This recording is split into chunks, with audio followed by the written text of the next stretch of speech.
Hi, Eric. Hello. Looks like we got a cat in the barn. Yeah, we don't work on too many Fords here, which, I mean, it's not that we, it's not that we don't do Fords, but for some reason we seem to attract mostly Mopars. But yeah, this is the first Ford product that we worked on for a customer here at Chase Classic Motors. Of course, we've got our own Crown Vics police package cars that we worked on, but this is our first Ford product for a customer. And what a Ford product. Yeah, it's a nice car. This is a 1968 Mercury Cougar XR-7G, one of only 296 made in this particular arrangement, because not only does it have the 390 big block with a 4-barrel, it's also got an ASC sunroof. Yeah, I think this car, I mean, I haven't done much research on it. We're just getting it running. The current owner is looking to sell it. Second car we've had here that's going to Mecum Auctions. So we're just getting it running for him, but I think this car is pretty well optioned. It's got air conditioning, it's got power steering. Like you said, it's got the sunroof. I replaced the fuel pump on it. You know, this car, I hate to say, it was not stored properly. And Put away wet, eh? Yeah, that's what we're dealing with now. So it sat for, the customer told us, 5 years. From the condition of some of the fuel components, you'd almost think it was more.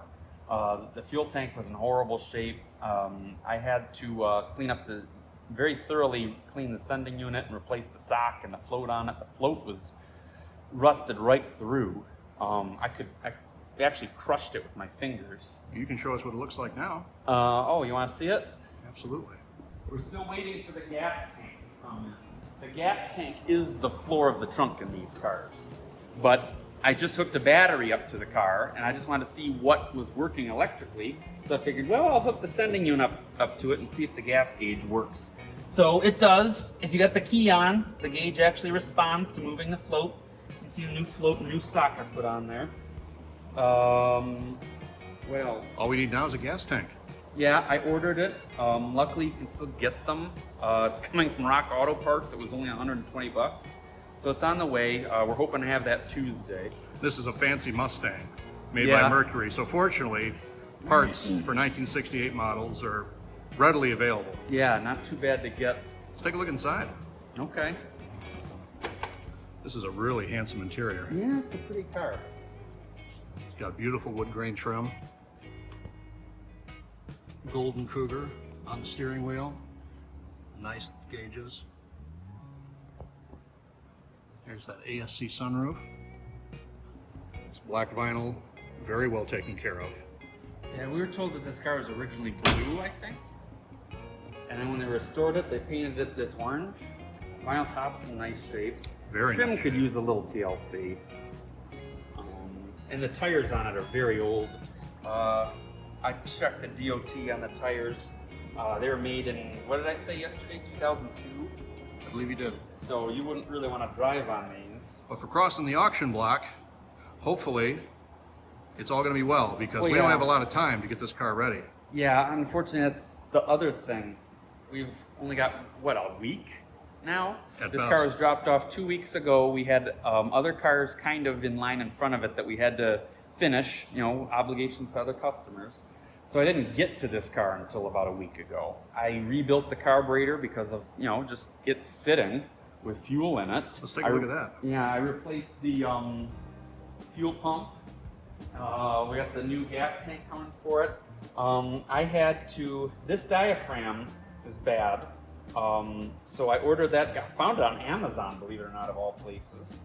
And the choke thermostat was actually broken, I found out when I took it off. It's supposed to have a little tab on there, which is, you know, still broken off in the housing. That's a bimetallic spring? Yeah. O'Reilly's special ordered that for us. I've got it, but I can't put it on yet because this this diaphragm goes on first and then the thermostat. So I'm waiting for that to come in. And where did Ford source their carburetors for this car? This is a Holly. It looks like a Holly. What did you find out about it specifically? Is it a repro? Oh, I suspect so. I don't know for sure. I didn't do any research really on it. I don't need to. I hate to say. If I don't have to do the research and I'm not you know, it's not my personal car. I'm not that interested. I'm not going to. I'm just going to do what I need to do to get the car running properly again. So, but I do suspect that this is probably a Chinese reproduction. I know that they were doing that for a while for the high performance Fords. They would reproduce the you know, correct number Holley carburetors. Under the Autolite brand, right? Yeah, so... And Autolite's been around a long time, since 1911, providing, you know, being a main Ford supplier. But naturally, like so many other companies, they were bought and sold eventually by companies overseas. And it looks as if when you took this carburetor apart, some of the components weren't exactly in the condition that we would expect a Holley to last with age. Yeah, I mean, it's, you know, it's hard to say. You know, when a car was put away, not stored properly the way this one was, who knows? Someone did try to do a nice job restoring it, and you know, I don't know how numbers matching everything is, and I don't know how crazy Ford was with date coding every frickin' thing in the car the way Chrysler was, you know, date coded ignition wires and all that crazy stuff. But I mean, when you look at it, it looks like someone tried. It says Autolite on the upper radiator hose. For Pete's sake, they put the emission stuff back on. This is just a cover, this Autolite cover. There's just an O'Reilly's battery underneath. I had to replace that too, of course, because, you know, battery sits for 5 years. It's not gonna be any good anymore. They get the smog pump back on it. So, I mean, someone was not trying to go fast as much as they were trying to restore this car and make it correct. All the correct stickers and tags and stuff like that, it looks like to me. They did a pretty nice job. Yeah, it's nice. It's a very nice car. Hopefully the new owner is going to be very happy with it, whoever that might be. This is, if you were buying a Mustang or a Cougar of this generation, this is the way you want it spec'd for pleasure cruising. Yeah, I think so. I don't think this was the biggest engine available. No, the 428 was still available. Okay. God, how do you put a... Look at that, the way the 390 fits in there. I was just asking you, how in the world do you change the spark plugs on this engine? I hope I don't have to. We'll see. It's not running yet. Once I got the carburetor parts tomorrow, put the carb on it, we're gonna, you know, we're still not gonna have the gas tank for a few days, but I can stick the fuel hose into just a can of gas and run it off of that, and we'll see how it runs, and hopefully it doesn't need any more. We'll see. This car has given us a few surprises already. And just... yeah, the fuel system was worse than I thought it would be for sitting for 5 years. But, you know, old cars are always worse than you think they're going to be. But just for the heck of it, when I put the new battery in it, I cranked it. It does crank. And it seems like most of the electrical stuff is working. So as long as it drives across that auction block, that's all the current owner is worried about. But whoever buys this car after that is still going to have to do some work to make it a reliable car to drive, you know. Like I said, tires, change a few more fluids in it. I don't know if I would trust things like, you know, these radiator hoses and stuff like that. I think the brakes are probably going to have to be gone through.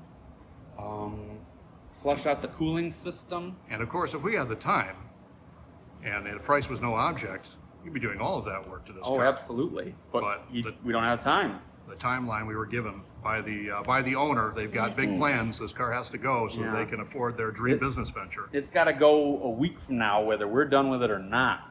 So, in that situation, we can only do the best we can with the time available and the supply of parts available. So things are looking up.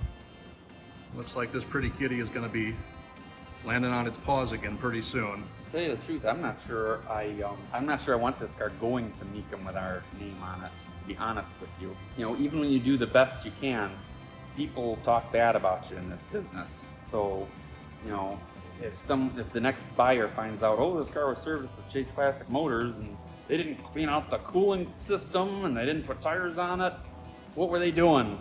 You know? Very true in this business. There's a lot of expectation for the money that people are investing in these pleasure mobiles. In the auto service business, it's easier to get a bad reputation than a good one.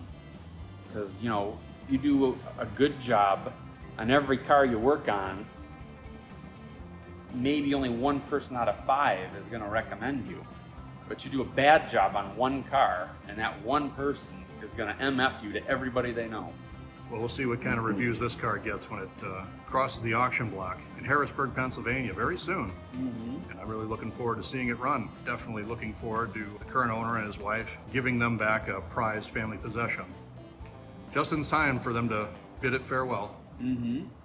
So they can move on to the next phase of their life. Well, I'll let you get back to work, Eric. Good luck. All right. On this 1968 Mercury Cougar XR-7G. These are the kind of cars we love, and we hope you'll enjoy it too.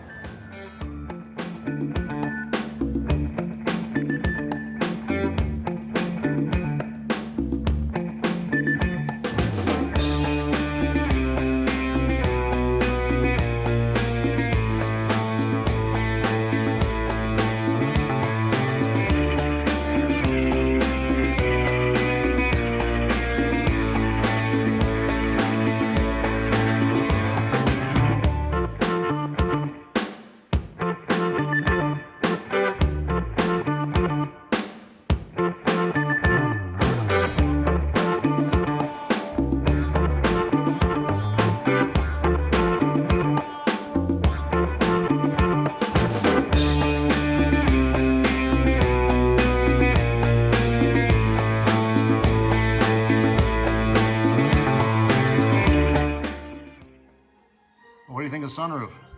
It's, you know, my honest opinion, Yeah. I hate all sunroofs.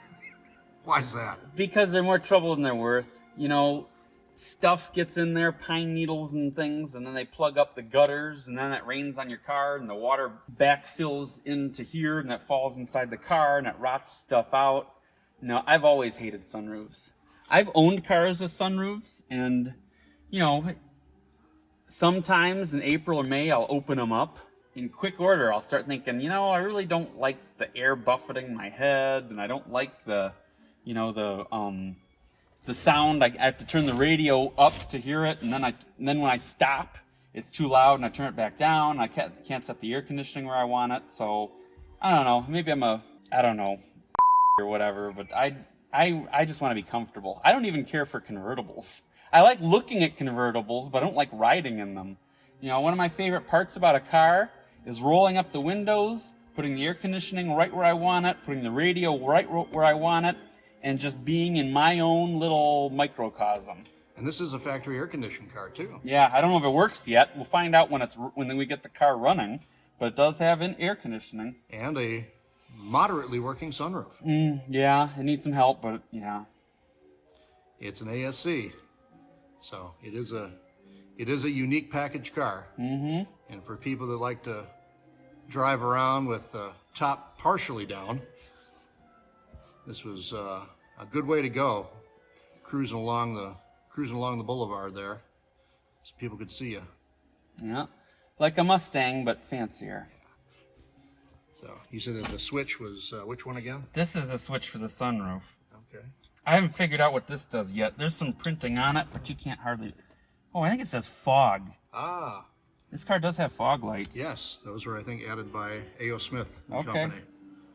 Well, that's good news, Eric. Let's see what else we can find out about this unusual Merc Cougar. Oh, did you notice the door handles? No. Check it out. Look at They that. flip out of your way to make a little extra room. That's kind of cool. Very cool. You open it that way. Yeah, this one. Oh yeah, look at that.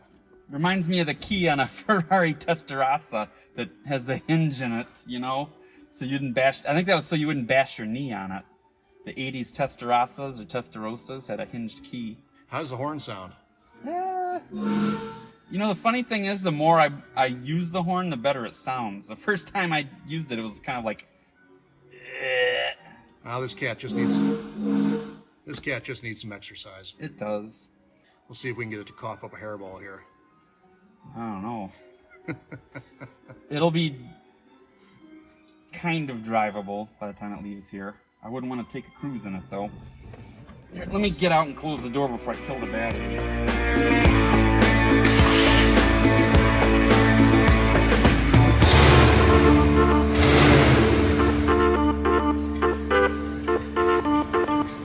Less than 12 hours later, the little red Cougar is being loaded onto a trailer bound for Harrisburg. After a few days, it drove confidently and smoothly into the expo and across the auction block. When the hammer dropped, that barn cat sold for $44,000, which is a bit lower than we expected.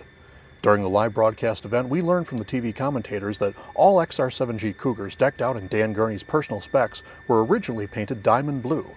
It turns out that our customer's Cougar had been repainted Calypso Coral Red during a refreshening in the 1990s, and this ultimately affected the sale price. Still, Eric really pulled out all the stops to make this job a success. Not only was the mighty Merc on time, but we hope that the money from the sale made our customer very happy.